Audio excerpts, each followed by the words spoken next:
मनुष्य का मन बहुत ही चंचल होता है और इसलिए मन में कई तरह के विचार उत्पन्न होते हैं। मन में विचारों का आना गलत नहीं है कि लेकिन मुश्किल तब हो जाती है या विचार ऐसी परिस्थिति में गलत होते हैं जब मन में अश्लील विचार आते हैं। कभी कभी तो ना चाहने के बावजूद भी मन में अश्लील विचार आते हैं।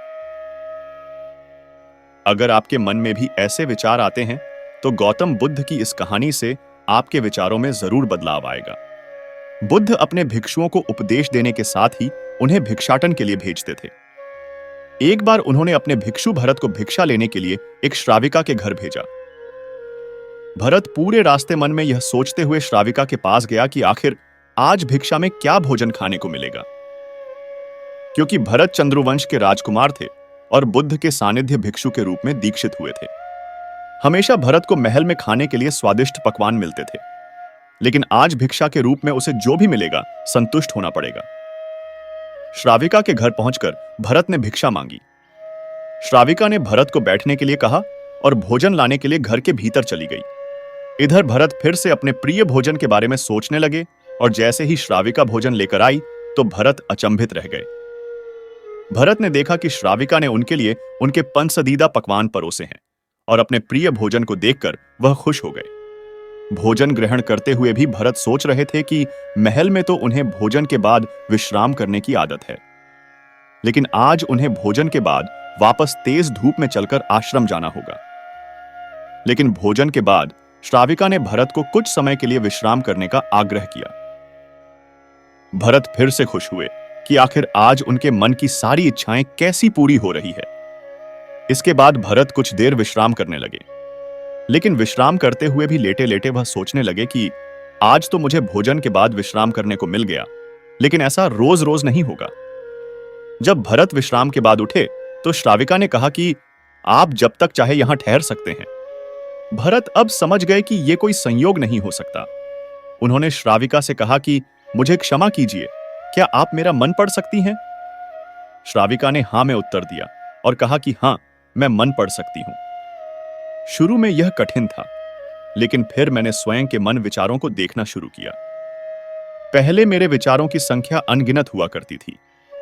इसके बाद मैंने विचारों पर ध्यान केंद्रित किया बिना पक्ष विपक्ष के अपने विचारों को देखने लगी। इस तरह से धीरे धीरे मेरे मन में विचारों की संख्या कम होती गई और सारे व्यर्थ विचार दूर हो गए। इसके बाद से ही मैं दूसरों के मन में चल रहे विचार को पढ़ लेती हूं। हालांकि श्राविका की बात सुनकर भरत घबरा गए। इसके बाद भरत ने श्राविका से आज्ञा ली और आश्रम के लिए निकल पड़े। रास्ते में भी भरत फिर से मन में आए विचारों का स्मरण करने लगे कि श्राविका के बारे में उसके मन में अश्लील विचार भी आए थे। श्राविका ने उसे भी जान लिया होगा, वह मेरे बारे में क्या सोचती होगी। भरत खुद को लज्जित महसूस कर रहे थे।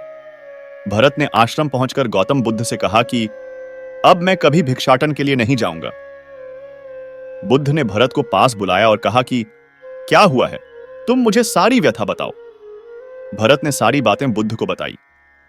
इसके बाद बुद्ध ने कहा कि अगले 1 हफ्ते तक तुम भिक्षाटन के लिए उसी श्राविका के घर पर जाओगे, लेकिन तुम्हें इस बात का ध्यान रखना होगा कि कल भिक्षाटन के लिए जाते हुए तुम अपने चित्त को पूरे होश में रखना।